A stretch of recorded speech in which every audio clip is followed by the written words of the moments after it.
gente querida que nos acompaña en este espacio tan bonito que tenemos de conversaciones de lunes a viernes, tan bonito a pesar de los temas que tenemos que tocar, ¿no? En cada una de las conversaciones. Este viernes 13 de junio de 2025, pues la situación no va a ser de las mejores, muchos temas para tocar. Hemos acordado un tema con mi entrevistado de hoy, pero soy capaz de aprovecharlo y sacarlo un poquito de la agenda y meterle algunos temas de coyuntura. Yo sé que Mauricio Ríos no se molesta nunca y siempre me dice sí. Querido Mauricio, economista, estás aquí invitado y mañana también te voy a tener en el programa de radio. Ya le decía que pasado mañana creo que te voy a volver a llamar. ¿Cómo va, querido Mauricio? ¿Cómo estás, Maggie? Yo siempre que me invites voy a hacer todo lo posible para estar contigo, porque siempre es una buena conversación, estás muy al día, así que no, qué mejor. Me encanta tu programa, escucho también a tus otros entrevistados, así que no es para menos. A ver, ¿cómo no te voy a estar llamando pues cada rato? Si vos estás muy al tanto y me gusta mucho, Mauricio está haciendo un trabajo que es, aquí lo tengo atrás, me vas a decir vos porque no quiero mover mi computadora, el boletín que sacás, Mauricio. No sé de dónde saca tiempo este hombre porque tan completito, con un análisis que tiene que ver mucho con coyuntura económica, pero sin descuidar porque no hay como desprender de la coyuntura política, ¿no? Sí, correcto. Bueno, es un newsletter que ya tiene casi 11 años. En realidad empezó con otro nombre. Luego, esta es la tercera etapa en realidad del newsletter. Antes era gratuito, ahora ya no, y ahora está dirigido específicamente a quienes más estén interesados y a quienes más pueda ayudar concretamente con asuntos de coyuntura para interpretar la realidad. Y discuto asuntos sobre los que antes discutía más con un trabajo de divulgación y ahora lo hago de manera un poco más técnica sobre, por ejemplo, asuntos que he discutido muchísimo como el tipo de cambio, cuál va a ser el impacto del sector bancario y financiero, cuáles son los problemas realmente, qué es lo que viene, cuál es en la etapa en la que estamos dentro de los ciclos económicos, que es en lo que yo me especializo y así toda una larga lista de temas, pero es, como tú muy bien decías, muy especializado, muy completo y pues entre otras cosas que ofrezco es una actualización semestral con eventos online, muchas veces junto a mis proveedores del exterior también, porque hay servicios no solamente de análisis de coyuntura, sino de servicios de wealth management etcétera. Lo hago semestralmente y la próxima semana es la actualización semestral de este año. Cada medio año hago esto. Y pues por lo que he visto y justamente que me comentabas que estabas leyendo justamente el newsletter de hoy, De se hoy. trata de el cambio de escenario que ha habido casi radical solamente las últimas 2 semanas. Antes se hablaba de lo de siempre, vamos, que de escasez de combustibles, de cómo está cotizando el tipo de cambio, cuáles son las perspectivas en ese sentido, pero la situación se ha agravado de manera tan considerable que ahora estamos viendo que existe realmente riesgo de que no haya elecciones en agosto. Esto es algo que habíamos considerado antes también y en varias oportunidades lo habíamos comentado, pero ahora se ha intensificado. Es decir, las probabilidades de que no haya elecciones en agosto se han incrementado de manera considerable. Y esto para la economía sería un golpe muy fuerte, básicamente en dos sentidos. Primero, porque quedaríamos o iríamos confirmando la senda que estamos siguiendo, de que quedaríamos paulatinamente aislados diplomáticamente del mundo y además financieramente también, porque entre otras cosas, lo que sucedería es que si acaso hay caos en el país y por medio del caos el movimiento al socialismo o algún otro partido por el que esté candidateando ahora mismo, por ejemplo, Andrónico Rodríguez, ascendiera al poder por medio del caos o si directamente no hay elecciones, habría serios problemas para reconocer al próximo gobierno, para que la comunidad internacional lo reconociera legalmente, empezando por Estados Unidos y concretamente, de manera más concreta todavía, el gobierno de Donald Trump.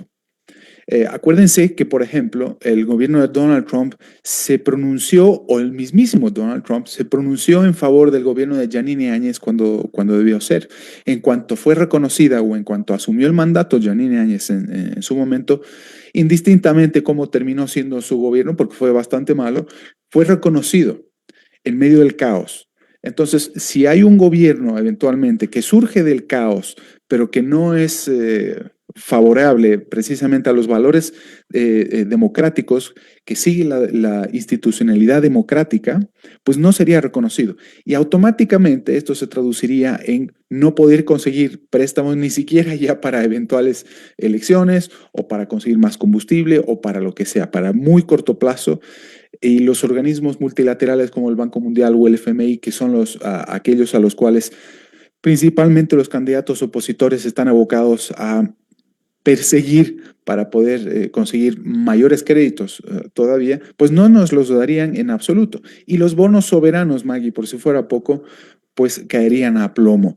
Ahora están muy, muy hundidos y siguen operando y cotizando en territorio basura, es decir, son bonos que solamente compraría alguien muy, muy, con mucho apetito por el riesgo, para explicarlo de manera sencilla, pero sería muy difícil ya seguir operando y eventualmente tendríamos que caer en el default, que son los mayores temores que tengo hoy en día, porque si caemos en default, pues la moneda boliviana valdría todavía menos a lo que ya vale hoy luego de la devaluación. Entonces, sería un escenario verdaderamente trágico para la economía nacional y como decía, también quedaríamos aislados financieramente del mundo porque los propios Estados Unidos ya sancionarían a Bolivia, sería cada vez más difícil viajar, el pasaporte que tenemos que ya es dificultoso, no sería muy útil, y al mismo tiempo, ahora que las tarjetas de crédito nacionales no sirven de mucho realmente en el exterior, por ejemplo, hace tiempo viajamos con muchos amigos y colegas a Estados Unidos, por ejemplo, no le funcionaba la tarjeta de crédito a nadie, yo tengo otra, afortunadamente no tuve ese problema, pero es solamente una señal de cuáles serían las consecuencias de si acaso seguimos por esta senda del caos, la deslegitimación e ilegalidad democrática y así sucesivamente. Vamos, el escenario que se está pintando a partir de ahora y sobre todo desde las últimas semanas en adelante es caótico y altamente preocupante, como tú muy bien me decías también más temprano. Claro, mira vos, ¿no? Eh, También vos nombrás, y no es la primera vez que señalas este tema de las señales que hay, y de eso vamos a hablar mañana, porque a este hombre lo invité hoy por un tema y ocurrió algo ayer en la tarde y lo invité mañana para ese otro tema, y ahorita cuando despierto en la mañana y leo da para hacer un tercer tema, en fin. Digo, sí, porque hablabas de algo y siempre en el último tiempo sobre la incertidumbre que genera todo lo que ocurre en Bolivia. Para alguien que va a invertir, así sea poquito o sea mucho, pues las señales de estabilidad, de seguridad, ¿no? En las medidas, en las reglas del juego son centrales. Y ahora, como señalabas en las últimas 2 semanas, todo esto ha dado un giro increíble. Ayer ha habido esta reunión convocada por el Tribunal Supremo Electoral supuestamente para garantizar las elecciones generales, pero si uno lee, y yo creo que ahí vamos a coincidir muchísimo, ha sido más que todo como una tabla de salvación para el gobierno de Luis Arce. El que ha tenido mayor éxito o que ha tenido mayor ganancia en lo que se ha decidido ayer ha sido él, ¿no? Porque no tendría nada que ver la seguridad de las elecciones generales con el hecho de tener que ponerle freno a la violencia desatada desde Chapare, alentada, creo yo, también por otros que no se dicen evistas, y el tema de los famosos créditos internacionales que tanto viene demandando, presionando el gobierno, que sabemos que no va a ser para los carburantes y Mauricio nos los va a decir. Te había yo convocado inicialmente porque me pareció muy claro y certero el análisis que hiciste, diagnóstico y además con observaciones muy críticas al último informe que había publicado el Fondo Monetario Internacional sobre la situación económica de Bolivia.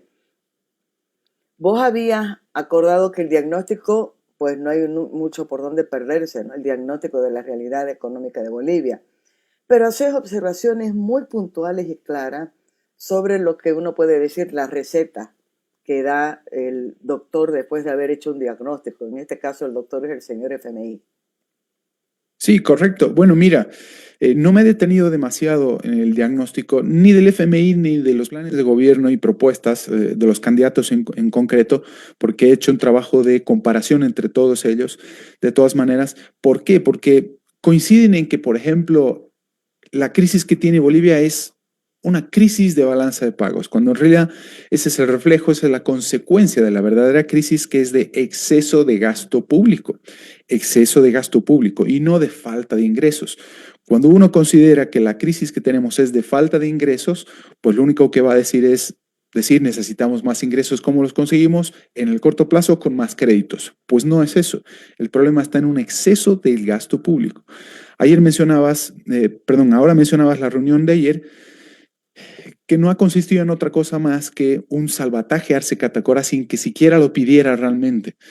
Ha conseguido oxígeno sin que lo pidiera explícitamente. Es decir, ha conseguido la posibilidad de seguir huyendo hacia adelante hasta las elecciones o incluso hasta la posesión de un nuevo gobierno, eventual nuevo gobierno, sea el de Andrónico o algún opositor, en noviembre. Entonces, ha comprado tiempo y además mintiendo. ¿Por qué? Porque no es que no tiene dinero, ni siquiera ha hecho el intento de recortar el gasto público en alguna otra parte del presupuesto para poder garantizar las elecciones de agosto.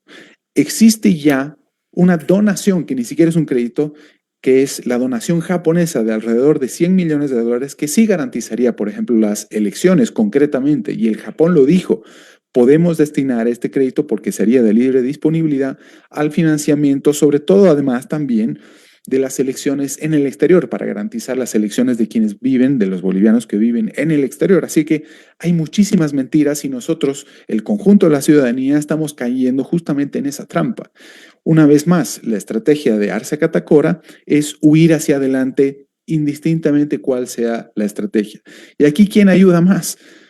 Nadie menos que el expresidente jefe cocalero Evo Morales, generando caos, y Arce Catacora pidiendo un oxígeno, como decía, y un salvataje, y haciéndose la víctima, mostrándose como víctima en este escenario, cuando en realidad han sido cómplices, son miembros del mismo gobierno y ambos sabrían perfectamente dónde es que hay que recortar el gasto público, las principales fugas de dinero y de dólares para poder garantizar las elecciones en agosto. Es decir, este es un círculo vicioso en el que nos han metido y del que no nos estamos dando cuenta, que tenemos que salir invirtiendo justamente la lógica. Nuevamente, el problema es de un exceso de gastos y no de falta de ingresos. Es decir, si le seguimos dando créditos a Arce Catacora, que yo estoy de acuerdo que desde luego que tiene que mantener su gobierno conforme a las reglas, es decir, hasta noviembre.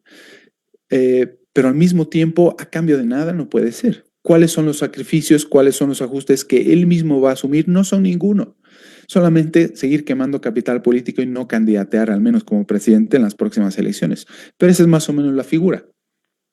Claro, ahorita vamos a entrar en detalle, pero un comentario sobre lo que decías, Mauricio, ¿no? No solamente que no garantiza nada, ha logrado, a ver, perdón, Samuel Doria Medina, entre otros, diciendo hay que aprobar los créditos después de tantas observaciones que se hicieron. Y digo, no es porque no sepan, no es por ignorancia, no es por falta de información. Yo vengo diciendo que están cometiendo, ya no sé si son, como decían, ya no son errores, sino delitos en este caso, con premeditación y alevosía, ¿no? Porque no pueden decir que no sabían lo que estaban haciendo. Estoy hablando no solamente del oficialismo, sino también de la oposición. Está yendo a ese tema de fondo, que bueno, el diagnóstico ya está hecho, todo el mundo sabe cuál es la situación. Cuando hablaba, no es un problema de ingresos, sino más bien de exceso de gasto. ¿Cuántas veces lo hemos escuchado diciendo los mismos a todos estos actores de la oposición política y ahora de repente están diciendo otras cosas, ¿no?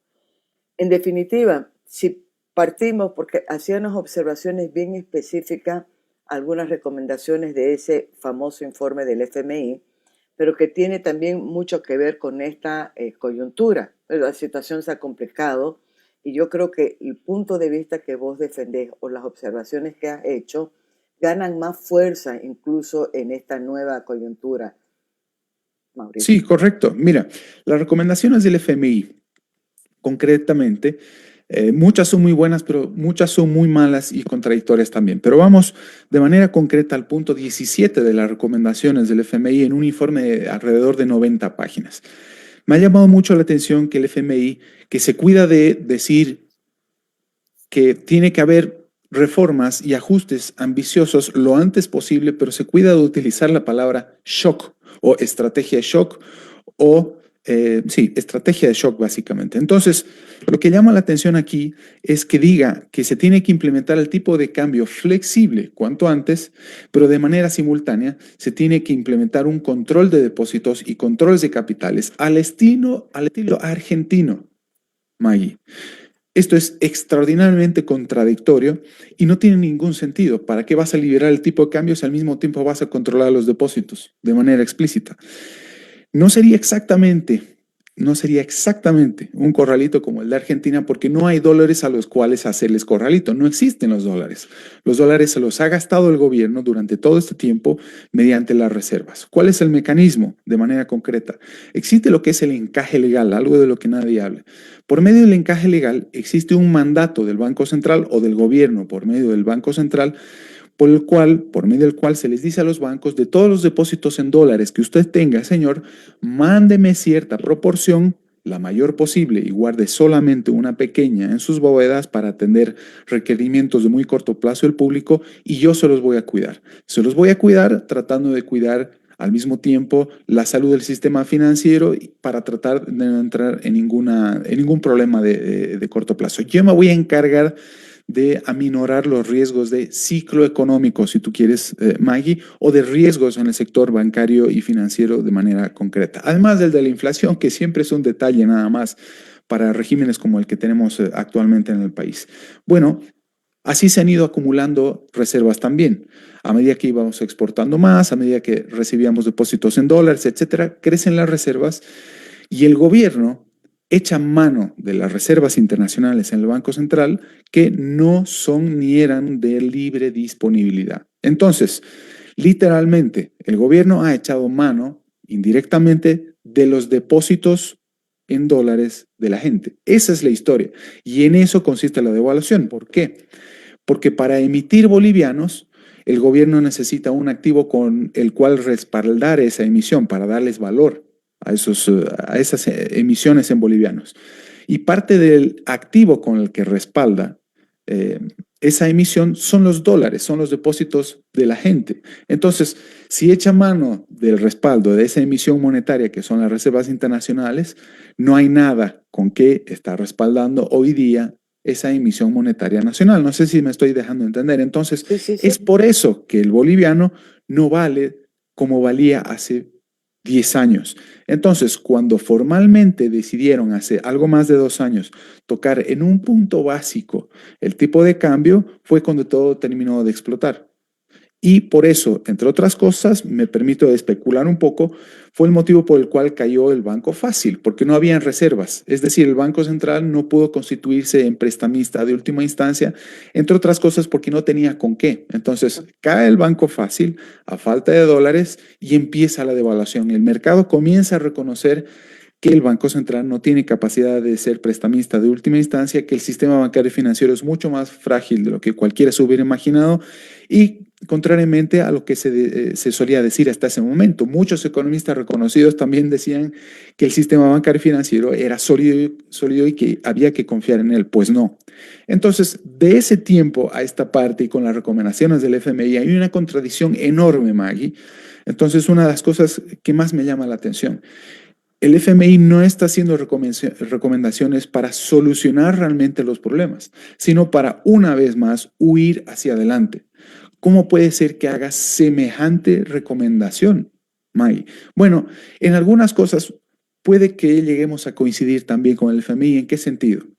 Mi postura es no tocar el tipo de cambio nominal mientras no se solucione toda una serie de otros factores en el sector bancario y financiero, como el de, por ejemplo, la recuperación de reservas, mediante una serie de otras reformas al mismo tiempo, como la liberación de exportaciones, atracción de inversión extranjera directa, etcétera. Pero todo pasa primero por la necesidad de recortar de manera ambiciosa el gasto público estructural. En eso aterrizamos, May. Yo no tocaría el tipo de cambio nominal mientras no se solucionaran muchos otros temas. Hay algunas coincidencias en ese sentido, pero otra cosa es decir, hay que implementar un corralito a los depósitos aunque se recuperaran las reservas y hay que seguir controlando capitales en el país. Bueno, ok, ¿y después qué? ¿Qué recomiendas? ¿Cuál sería la forma en la que realmente vamos a salir de la crisis? La idea no es simplemente estabilizar, sino además crecer a largo plazo. Por eso tiene que haber no solamente ajustes de corto plazo, Maggie, muy ambiciosos, de al menos el 30% del Producto Interno Bruto equivalente, y al mismo tiempo reformas estructurales para crecer de manera simultánea. Es decir, si tú quieres, y con esto termino mi respuesta hasta este punto, necesitamos implementar, corrigiendo algunos de sus errores más serios, el 21060 y al mismo tiempo el plan de todos, que fue lo único que permitió seguir creciendo o volver a crecer luego de que se estabilizara la economía en el 85. 10 años más tarde, con el plan de todos, recién comenzó a crecer la economía nacional. No tenemos ese tiempo, no podemos darnos el lujo y al mismo tiempo sí que tenemos las condiciones de que las cosas salgan mejor. Somos hoy una economía más grande, tenemos muchos más recursos, la tecnología ayuda muchísimo y al mismo tiempo tenemos dificultades también. Lo que nos puede hacer fuertes, que es el tamaño de la economía hoy en día, nos podría jugar en contra también, podría ser una gran debilidad, porque es mucha más la gente que hay hoy en día que se opondría a un ajuste decidido. Si acaso los candidatos no explican bien en qué consiste, de qué se trata y por qué eso lo hace. Ahora, Mauricio, siempre han sido polémicas las recomendaciones del FMI, ¿no? Por uno u otro lado. Digo, la gente que lo ve más o menos como el diablo en la tierra, el FMI, y otros que lo ven siempre como la tabla de salvación ideal o perfecta. En este caso, esta observación que estás haciendo de fondo, que tiene que ver con una contradicción que no se podría explicar viniendo del FMI precisamente, eh, ¿es algo novedoso en los informes, en las observaciones del FMI o es algo recurrente? Digo, este tipo de contradicciones que puede haber en los informes que va dando a conocer. No, es algo muy común. Esto de los controles de depósitos y de capitales, no lo he visto antes. Tal vez es algo que sugiera y recomienda en situaciones específicas y críticas como las de Argentina desde hace al menos 10 años, pero de manera escrita, en un informe público y además en un informe recurrente que se hace anualmente como el del FMI, no. Lo que sí suele hacer es hacer recomendaciones en relación a reducir el gasto, no reducir el gasto público, digo mal, sino a reducir el déficit fiscal, que no es lo mismo. Una cosa es reducir el déficit fiscal recortando el gasto público de manera ambiciosa y otra cosa es justamente consiguiendo más ingresos.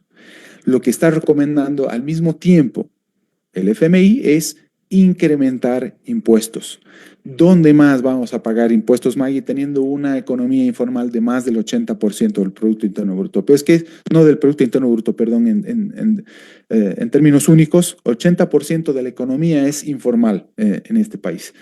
¿Cómo vamos a seguir incrementando impuestos? ¿Cómo vamos a seguir dándole más recursos al gobierno cuando el problema es de exceso de gasto público? ¿Cómo vamos a incrementar el IVA? Y esto es algo que viene ensayando el FMI hace ya varios años. También lo advertí en este newsletter hace mucho tiempo, diciendo que lo que está planeando hacer el FMI en caso de que eventualmente se recurriera a él a cambio de financiamiento o en busca de financiamiento es, entre otras cosas, si se termina con las subvenciones a la gasolina o al consumo de hidrocarburos, pero de manera simultánea se incrementan impuestos. ¿Pero qué sentido tiene? Entonces, eso genera todavía más problemas, May. También he hecho una comparación con, por ejemplo, algo que están haciendo bien la gran mayoría de candidatos opositores, o al menos los tres principales, es un cambio de régimen impositivo o reducción de impuestos. Creo que lo han entendido muy bien, porque si estás recortando el gasto público, ¿para qué vas a conseguir cada vez más ingresos al mismo tiempo?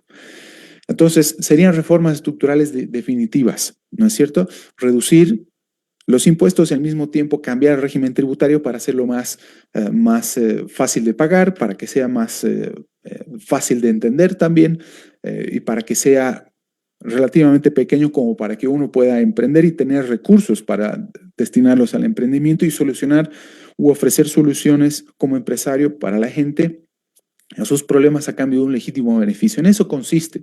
Entonces, para tomar decisiones, ya sea el FMI o los opositores, lo primero que tienen que hacer es decir, reflexionar y decir finalmente u ofrecer una respuesta sobre quién es el verdadero protagonista de la creación de riqueza en esta economía. No es el Estado, por definición, sino son los individuos empresarios. Entonces, ¿por qué el FMI no se hace esta pregunta al mismo tiempo y ofrece soluciones en este sentido para poder crear riqueza de largo plazo y crecimiento de largo plazo? Y al mismo tiempo restarle atribuciones y competencias al Estado sobre la economía, porque a medida que este gobierno o los gobiernos del movimiento socialismo han ido gastando más, pues las libertades que han tenido los empresarios para crear riqueza se han reducido pues al mínimo y ahora no la tienen directamente. Un ejemplo muy concreto, el que se hace cargo absolutamente de la importación de combustibles para abastecer el mercado interno es el Estado. Nadie más puede hacerlo.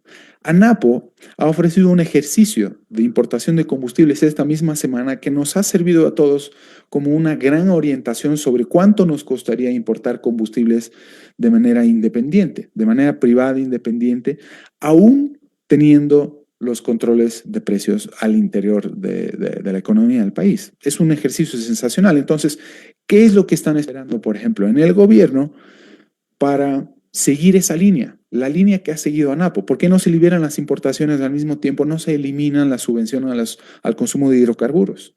Esa es la primera medida que se debería tomar el primer día de gobierno, Maggie. Ya sea un gobierno eventualmente de Andrónico, de Tuto, Samuel, de Manfred. Y creo que en eso coinciden. Y algo que destaco, y me adelanto un poco, dentro de todos los planes de gobierno, comparado con el FMI, con el informe del FMI, es que en ese sentido los candidatos tienen algo un poco más claro y por lo menos no están proponiendo locuras, no se les está yendo la cabeza por el borde. No sé si me dejo entender. Es decir, es mucho más importante lo que no están proponiendo que lo que plantean hacer. ¿Eh? Y es mucho más importante ahora mismo evitar algún experimento muy alocado que tratar o hacer esfuerzos para que sea una economía idealmente liberal como la que yo quisiera. Entonces, si las cosas van por ese lado, existe cierto margen para el optimismo, Maggie, pero la oposición tiene que seguir trabajando en ese sentido. Ahora, lamentablemente, todo es 100% político por los bloqueos, por los fallecidos en Yayagua, por los enfrentamientos, por los pedidos de estado de sitio, estados de excepción y demás, y no de la economía, que sigue siendo urgente. Entonces, Arce está siendo muy hábil en este sentido para eh, que la atención del público esté enfocada en otra cosa que no es concretamente la economía. Claro, porque de repente hasta se han olvidado de las filas, del incremento de la canasta familiar. Hay muchos otros factores, ¿no? Pero voy a volver a algo que decía. Eh, Uno puede deducir que en realidad la gente del FMI no conoce exactamente cuál es la situación o real de la economía boliviana, porque claro, decías, está queriendo hacer algo similar pensando en lo que ha ocurrido en Argentina, pero hay diferencias abismales, o marcadas por lo menos. Y eso vale también para los políticos cuando quieren emular todo lo que está haciendo Milei y dicen, si en Argentina se ha hecho eso, ¿por qué aquí no? Y ahí hay una diferencia muy grande entre lo que es la economía argentina y lo que es la economía boliviana. Y segundo, ¿por qué cuesta tanto entrarle en serio al tema de la reducción de gastos? Y parece que todo fuera que nos falta plata y no que estamos gastando mucho. Bueno, el FMI también es un actor político. El FMI también se cuida de que eventualmente, si se sigue sus recomendaciones y no salen bien las cosas, pues se lo culpe de ser justamente, al menos el ideólogo de las medidas que se implementaron. ¿Qué es lo que se suele hacer en todo caso? Los gobiernos suelen culpar de todo y de nada al FMI, muchas veces con razón, la gran mayoría, y otras no tanto. Pero de manera concreta, ¿por qué se le teme tanto al recorte del gasto público estructural? Nuevamente, muchos economistas con los cuales yo he venido conversando y que conozco hace mucho tiempo, que asesoran a algunos de los candidatos opositores ahora mismo, no creen realmente en lo que decía más temprano, que el verdadero protagonista de una economía para crear riqueza y crecer a largo plazo sean los individuos empresarios. Realmente creen que es el Estado. El temor que tienen es que y lo dicen así textualmente, si recortamos demasiado el gasto público, la economía puede caer demasiado. Y cuando discutíamos estas cosas, no recientemente, hace unas semanas en Cambridge o en Boston o en Harvard, en la reunión, sino desde En la muchos años antes, convocada por como decía, la Mauricio convocada por Claure. Marcelo Claure, exactamente la iniciativa Bolivia de 360. Luego hablaremos de eso. Dicen que si un recorte del gasto público es demasiado ambicioso, la economía cae, pero yo les decía, mira lo que ha sucedido con un concepto acertado, con conceptos económicos acertados. Mira lo que ha hecho Milei en la Argentina. Ha decidido recortar el gasto público estructural en un equivalente al 30% del Producto Interno Bruto, y ese recorte ha sido expansivo. Maggie, están creciendo al 8%. Algunos dicen que la economía está comenzando a desacelerarse y que sí, falta mucho por hacer en la economía. Estamos hablando ahora mismo solamente de ajuste, y en Argentina faltan reformas estructurales también, pero porque el sistema allá es muy distinto. Aquí las cosas se pueden hacer por decreto o están más inclinadas a hacerse por decreto, como lo hizo Víctor Paz en el 85 en Bolivia. En Argentina, en cambio, se necesita más de leyes y por tanto de la participación del Parlamento o del legislativo, donde Milei no tiene mayoría si no es por medio de una alianza con el PRO, con el cual ya está peleado también. Pero tenemos elecciones hacia fin de año, en noviembre. Entonces la expectativa es que la Libertad Avanza tenga cada vez mayor peso en la Asamblea Legislativa o en el Poder Legislativo, y que finalmente emane de ahí la serie de reformas que se necesitan en la Argentina para seguir creciendo, para apuntalar el crecimiento de largo plazo y Argentina crezca finalmente de manera sostenida. Entonces, el error primero, Maggie, es conceptual, es pensar que quien es responsable de la economía en este país es el Estado, y no. Los verdaderos responsables son todas las personas que se levantan a primera hora de la mañana para decir, ¿cómo voy a hacer hoy para ofrecer soluciones a los problemas de gente en mi entorno inmediato, y que a cambio me puedan contratar y que yo pueda crear riqueza, pueda dar solvencia a mi familia, pueda darles de comer y demás? Entonces, ¿quién es el verdadero protagonista aquí? Para la creación de riqueza y crecimiento a largo plazo, nuevamente, es el individuo empresario, no es el Estado. Los opositores siguen pensando en gran medida como piensa el movimiento socialismo sobre la economía, que el Estado es el gran responsable de la estabilidad y del crecimiento a largo plazo. Tal vez de la estabilidad de corto plazo sí, pero solamente levantando las manos, no haciendo nada, o recortando el gasto público estructural y eliminando las atribuciones y competencias que ha ido ganando conforme ha ido gastando más sobre la economía, que tenía sobre la economía. Entonces, tenemos un serio problema en ese sentido. Los candidatos opositores, o al menos sus economistas, coinciden más en este sentido con el FMI de lo que a mí me gustaría.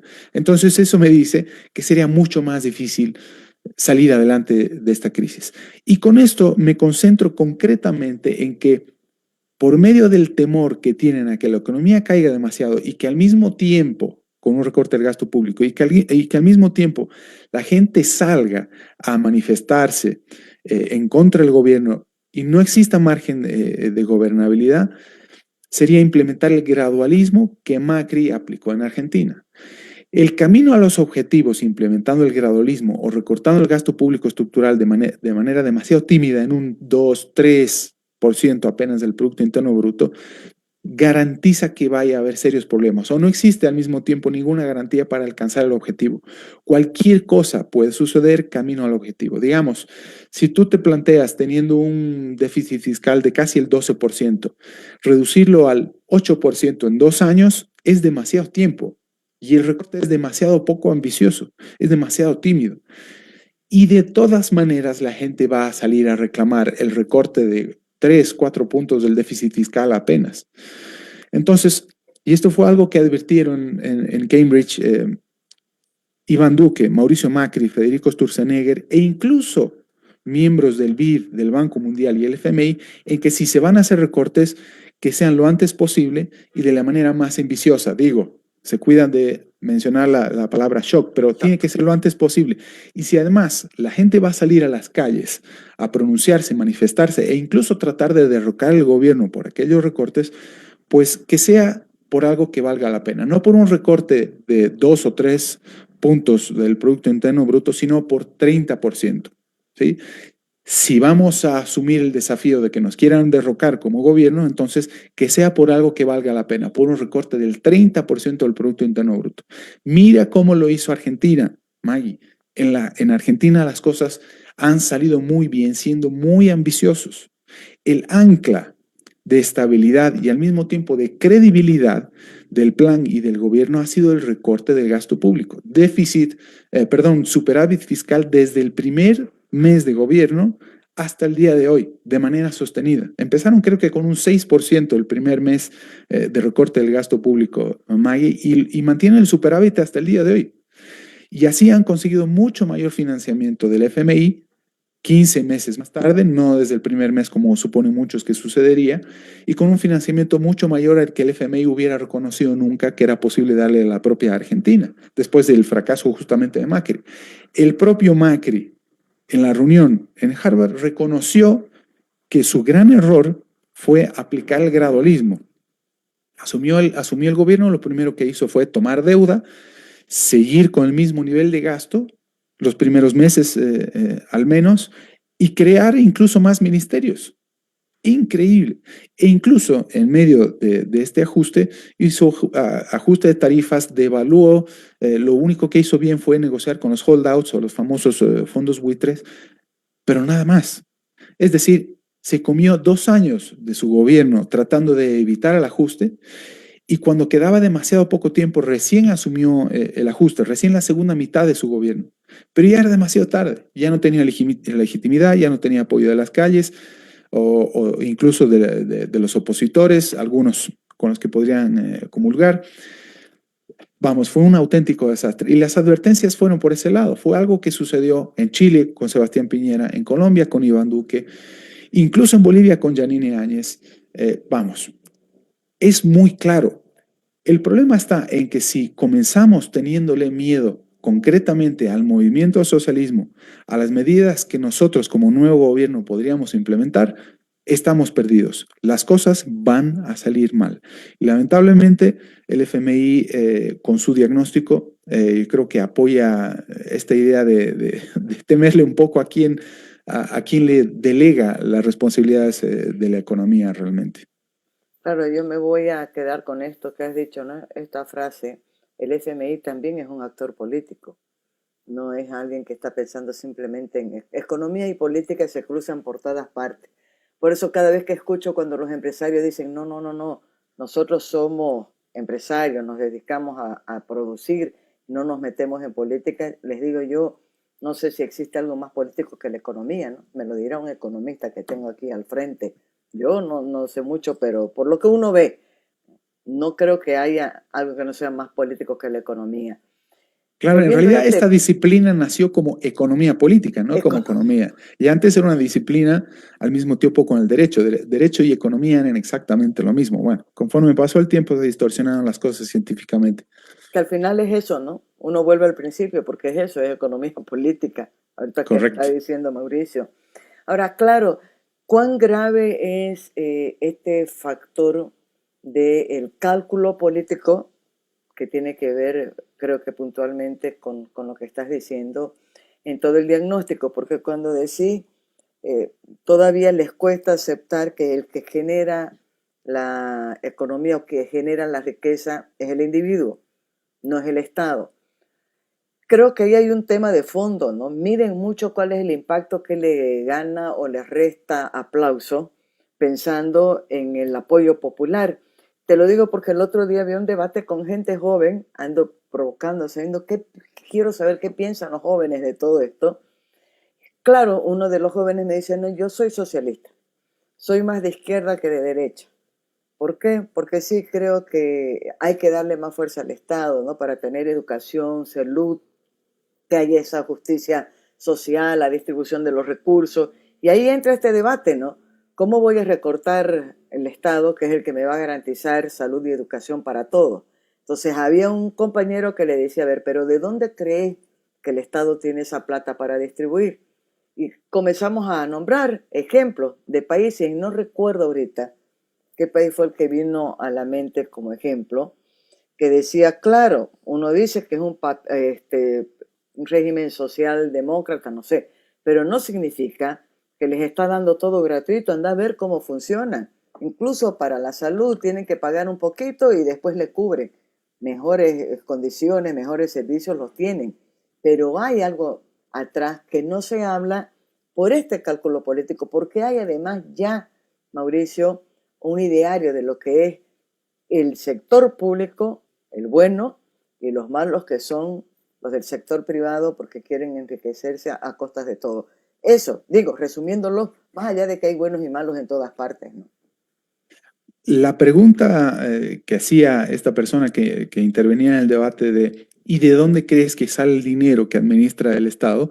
Es crítica, porque el Estado no crea riqueza, insisto, son los empresarios, los individuos empresarios, y no, como he dicho muchas veces, no el asociado de la CAINCO, no el asociado de la Confederación de Empresarios, nada. Todos somos empresarios en la medida que tratemos de solucionar primero nuestros problemas y en ese sentido obtengamos conocimiento para ofrecer la solución de los problemas que nosotros hemos encontrado para los demás y puedan solucionar sus propios problemas a cambio de un legítimo beneficio. Nunca me canso de decir esto.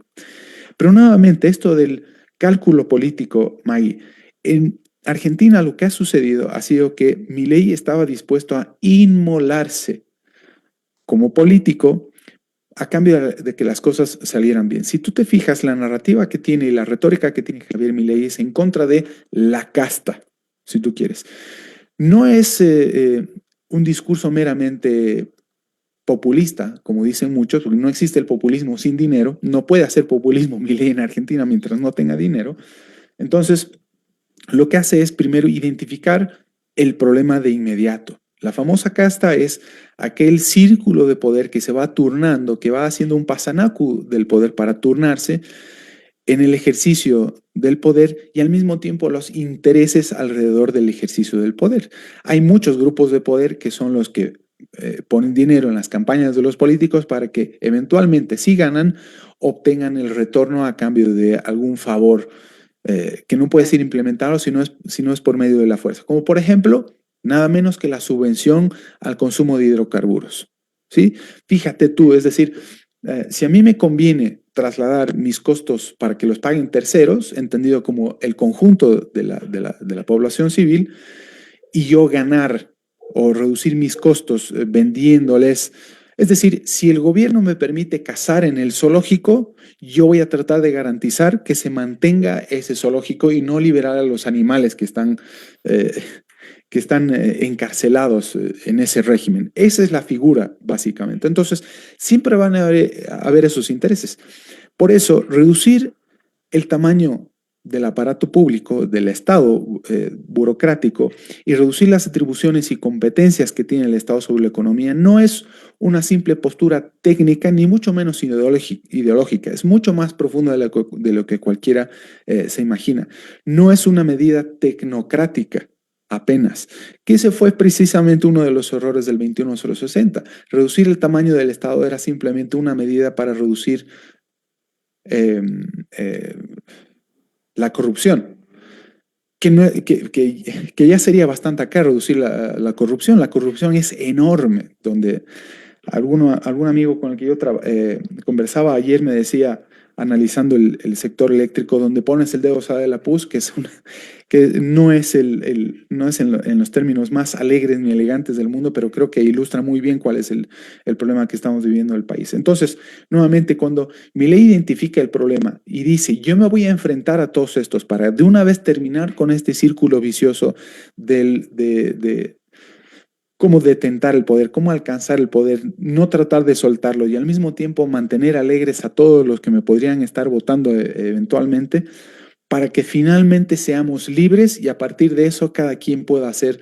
lo que más crea conveniente con sus propias vidas. Eso es lo que está haciendo Javier Milei en la Argentina y me parece algo extraordinario histórico. No porque yo conozca personalmente al presidente argentino, no porque me caiga muy bien y seamos amigos ni nada, sino porque es realmente un caso de estudio extraordinario que sea muy difícil de comparar algunos otros, como los de Reagan en Estados Unidos o el de Margaret Thatcher en el Reino Unido y demás. Han sido casos extraordinarios los que han sucedido además en distintos contextos. Pero nuevamente, si no identificamos cuál es el verdadero problema acá, difícilmente lo vamos a solucionar realmente. Entonces, vamos a seguir en esto durante demasiado tiempo. El mayor riesgo o el mejor de los escenarios, si apenas se hace un ajuste, vamos a crecer demasiado poco durante demasiado tiempo y vamos a tener nuevamente a la gente en las calles pronunciándose, ya no por el gasto público, sino por la falta de creación de riqueza o la falta de condiciones para crear riqueza de largo plazo en el país. Nuevamente, el que esté pensando ser el próximo gobierno tendría que estar considerando que se tiene que inmolar por la gente, tiene que ser creíble en el sentido de que no lo está haciendo por sí mismo, no lo está haciendo por conseguir poder y a cambio de aquello mantener a su entorno inmediato contento a cambio de algunos favores, sino que está pensando en las próximas generaciones y no en los votos de agosto. Si es creíble en ese sentido, las cosas van a ir bien, pero hasta aquí no hay nada de eso, May. Es una de las peores partes de la historia que estamos viviendo ahora mismo. Los candidatos puede que tengan planes o propuestas creíbles, pero no son consistentes con lo que hacen y dicen. Volviendo al principio, nada más. ¿Cómo puede ser que digan que existe un exceso de gasto en sus programas de gobierno, pero al mismo tiempo estén diagnosticando la necesidad de cada vez más ingresos, de cada vez más créditos para solucionar los problemas de corto plazo y de largo plazo también? Vamos, hay todo tipo de promesas acá, se entiende que es para ganar votos, pero miren nuevamente lo que ha hecho Milei en Argentina. Ha ganado votos históricamente muchos más que los que había conseguido nunca el kirchnerismo, diciendo la verdad, diciendo que iba a haber recortes, que los ajustes iban a ser durísimos, pero que a cambio iban a ser libres y que se iba a encargar de la casta, que es la que impedía a la gente libertad y creación de riqueza a largo plazo. De eso se trata todo, May. El próximo gobierno que vaya a ganar o el próximo candidato que vaya a ganar tiene que saber, tiene que entender que aquí está para inmolarse y no para incluso pensar en la reelección y gobernar hasta 2035 probablemente. Sería un gravísimo error y nuevamente son errores de concepto antes que de medidas tecnocráticas necesarias para solucionar la balanza de pagos y no sé qué, diagnósticos muy pobres. Mira, ya estoy marcando, Davico, desde el minuto 9 y 10 segundos más o menos. Ese va a ser nuestro TikTok con Mauricio. Está tan clarito y bien podría yo encerrar la entrevista aquí porque para mí ahí se resume todo en estos últimos que has dicho, porque está el diagnóstico, pero está también la lectura de la coyuntura y lo que puede ver. Pero como ya está marcado el TikTok y yo no puedo sin mi yapa, te iba a hacer un comentario. No sé si se puede decir que es un error en el diagnóstico, ¿no? O que se equivocan. Yo voy a remarcar que todo lo hacen con premeditación y alevosía. Y les digo que son imperdonables, que después no pueden decir de que no sabían lo que hacían. Porque no puedo creer, más allá de que estén a favor o en contra de algo, que no se estén dando cuenta de la realidad. Y yo creo que están jugando a que la gente, la población, los ciudadanos, a eso que les están pidiendo el voto, no tienen la capacidad también de razonar. Y ahí te quiero hacer una pregunta, ¿no?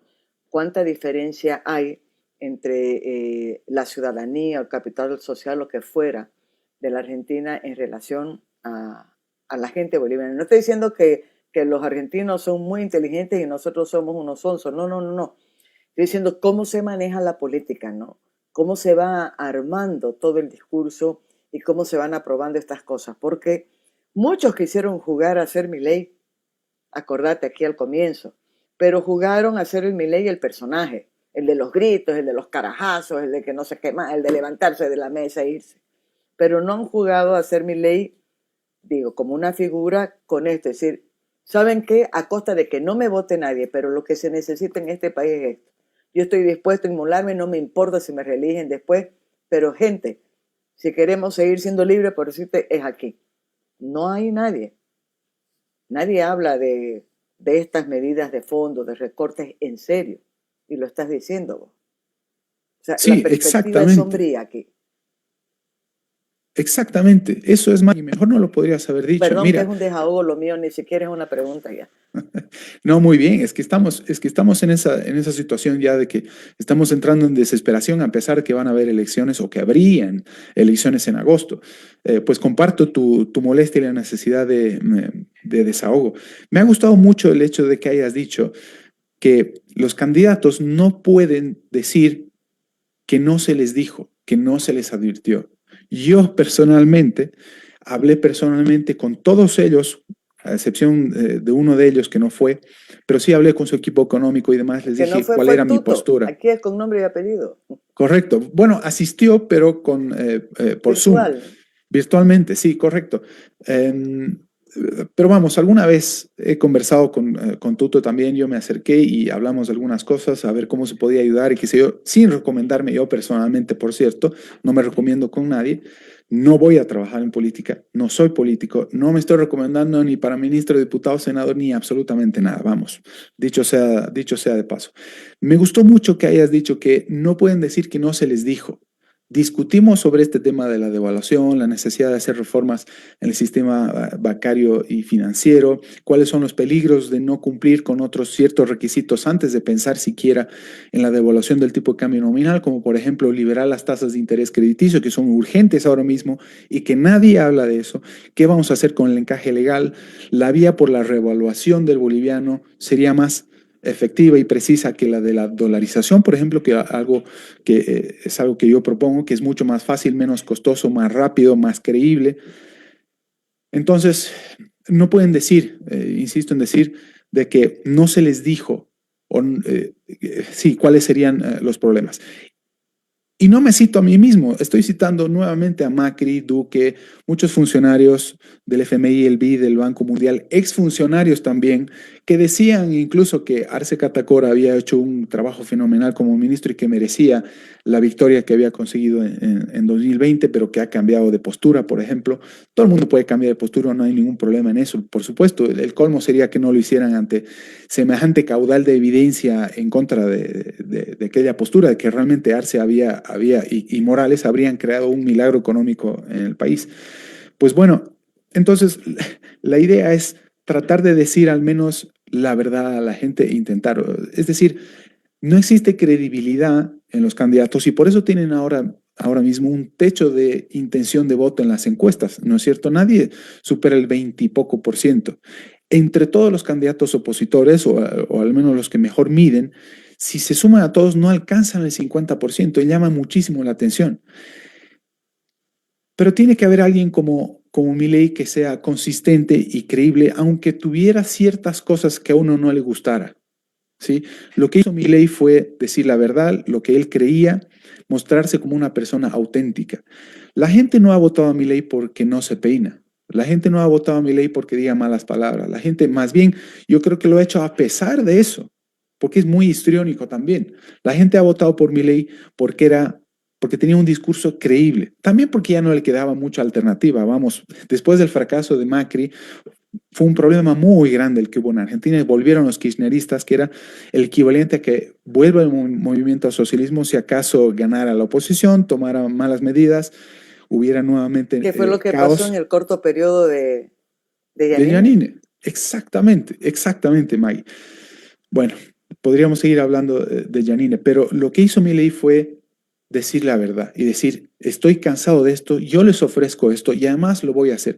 Convicción y dominio sobre el diagnóstico y además sobre las medidas que se debían implementar. Muchas las ha terminado desechando, pero hubo apertura del propio Milei también. Estuvo ahí para inmolarse, pero hubo apertura para hacer alianzas con un partido al que criticó muchísimo, que era el PRO de Mauricio Macri, que fue el partido del cual salieron economistas y ministros extraordinarios, empezando por Patricia Bullrich como ministra de Seguridad, pero también Toto Caputo, ahora Federico Sturzenegger y el propio presidente del Banco Central de la República Argentina. Terminaron armando un equipo con el cual Milei en un inicio no contaba.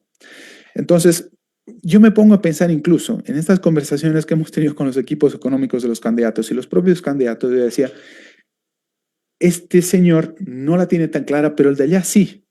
Este tampoco, pero el de allá también.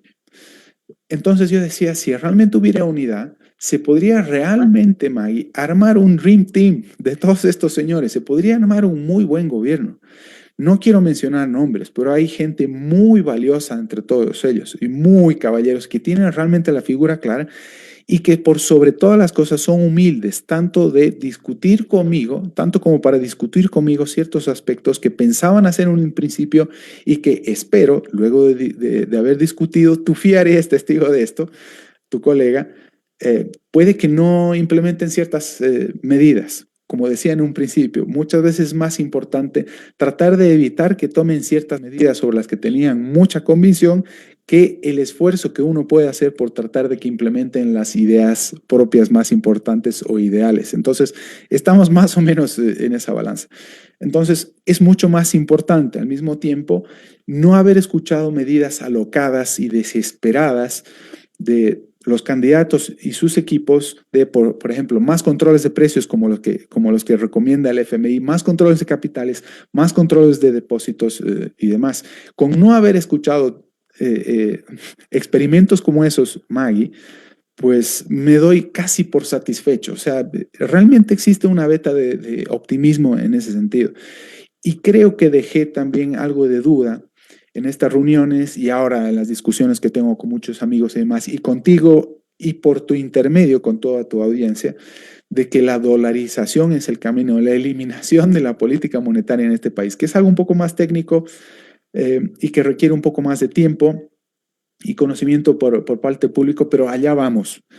Conforme las cosas se van agravando en el ámbito monetario, fiscal y demás, de políticas macroeconómicas, se van a ir dando cuenta todos de que va a ser más necesaria la dolarización al estilo ecuatoriano, panameño y salvadoreño. Espero que escuchen los candidatos porque los planes que tienen son mucho más largos y riesgosos para tratar de reevaluar el boliviano, que fue algo que hizo Milei en la Argentina, que fue algo que se hizo con Juan Cariaga Sánchez de Lozada y Víctor Paz en el 85 aquí, que salió bien, pero que no existe ninguna garantía para que esa medida se vaya a mantener a largo plazo. ¿A qué me refiero de manera concreta, Maggie? Te estoy robando un poquito de tiempo en una pregunta que Dale, no me dale. habías hecho, que es lo siguiente. El 21060 fue extraordinario y ha sido caso de estudio en las mejores universidades del mundo durante décadas. Jeffrey Sachs se atribuye la paternidad del 21060 por lo que, por cierto, es mentira. Él menciona en su libro El fin de la pobreza, que lo tengo aquí atrás por alguno de estos, se atribuye la paternidad cuando en realidad el verdadero padre, por cierto, ha sido Gonzalo Sánchez de Lozada y Juan Cariago, concretamente, además de otras dos personas que hacían de apoyo, pero los verdaderos padres fueron Sánchez de Lozada y Juan Cariaga, y no en Harvard, sino en La Paz, en la casa, además de Sánchez de Lozada, para ser precisos. Bueno, pero hubo un error. Optaron por el camino de la revaluación de la moneda nacional en vez de tener la oportunidad de dolarizar la economía, Maggie. Si en ese momento se hubieran inclinado por la dolarización de la economía o la eliminación de la política monetaria, de la posibilidad de hacer política monetaria en Bolivia, pues no hubiera sucedido nunca el desastre en el movimiento socialismo de haber echado mano de las reservas del Banco Central. ¿Por qué? Si dolarizamos, las reservas no están en el Banco Central, sino que están en las manos de la gente. Mayor garantía de que el gobierno no va a echar mano de nuestros ahorros no puede haber que de la dolarización, que el de la dolarización, que de la dolarización, perdón, me estoy mordiendo aquí la lengua. Básicamente es eso. El espíritu es ver cómo podemos impedir que cualquier gobierno eventualmente vuelva a hacer lo mismo que hizo un movimiento al socialismo, de financiarse con nuestros depósitos en dólares en el sistema bancario y financiero. No es más que reconocer la posibilidad que existe de que la ciudadanía pueda pagar impuestos en dólares, si tú quieres. En términos muy sencillos, pero en espíritu es eso. Mira, tengo 2 minutos, ya me ha marcado el tiempo, Davico. Primero, que me daba ganas de hacerte un comentario cuando hacías alguna reflexión, lo que decimos siempre, no me ayude, compadre, por favor, ¿no? Cuando preferible es que no digan que van a hacer algunas cosas que se olviden para que no las hagan mal. No me ayude, compadre. Cortito, en 1 minuto. Estamos hablando sobre todo de una coyuntura más grande, de medidas y de impactos más grandes. Estoy pensando ahorita en el día a día de la gente.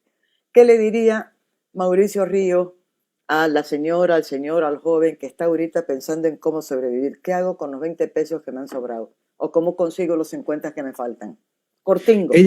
Ellos sí tienen problemas de ingresos, de falta de ingresos. Tienen que conseguir más ingresos como sea.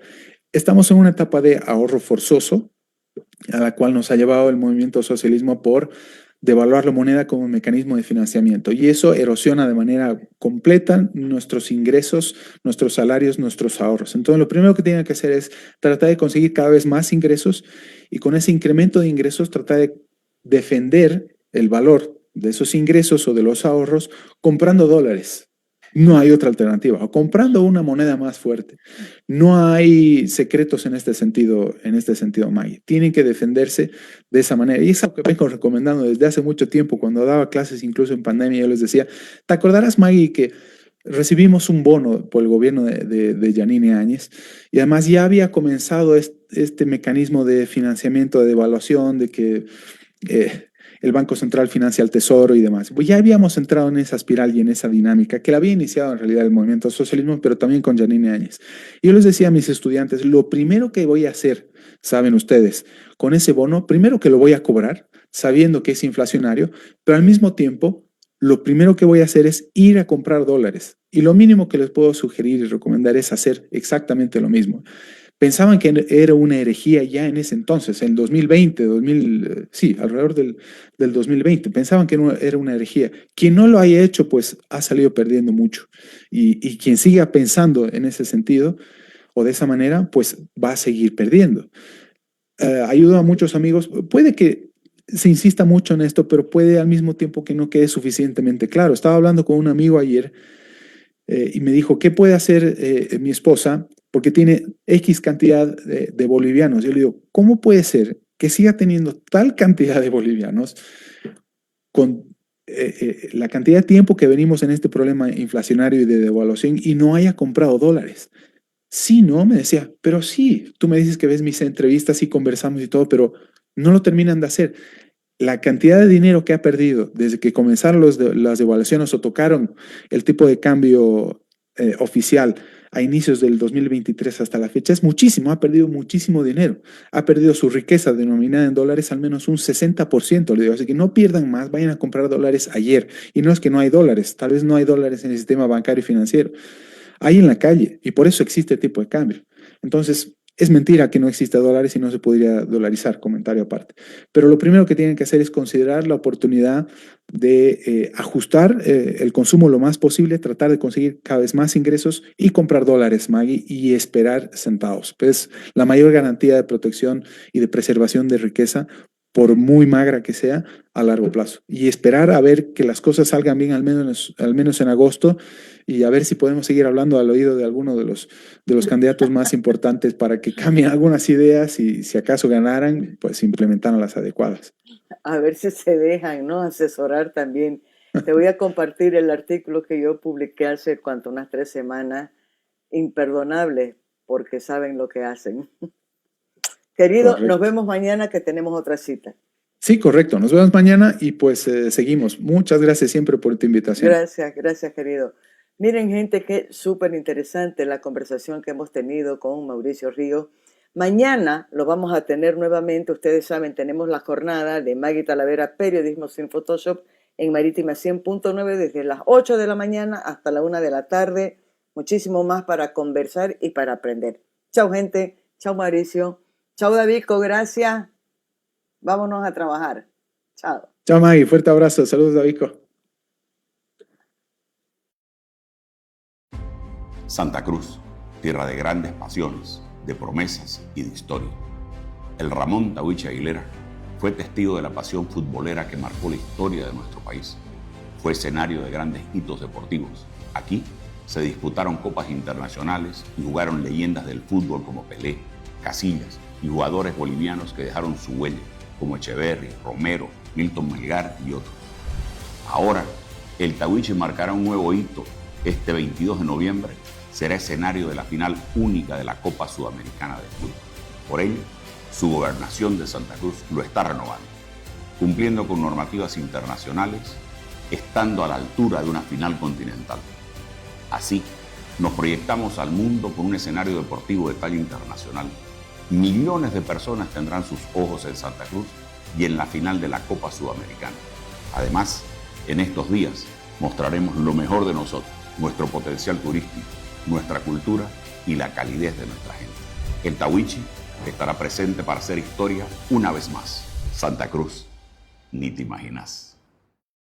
Más de 2.000 personas ya tienen acceso a agua gracias a la gestión de la Gobernación de Santa Cruz. En San Javier se entregaron 3 nuevos pozos de agua en los barrios Villa Fátima y Santa Rosa, con una producción de hasta 20.000 litros por hora. Esta obra, liderada por el gobernador en ejercicio Mario Aguilera, responde al déficit hídrico provocado por la sequía y el cambio climático. La gestión planificadora sigue dando resultados. Sigamos avanzando, Santa Cruz.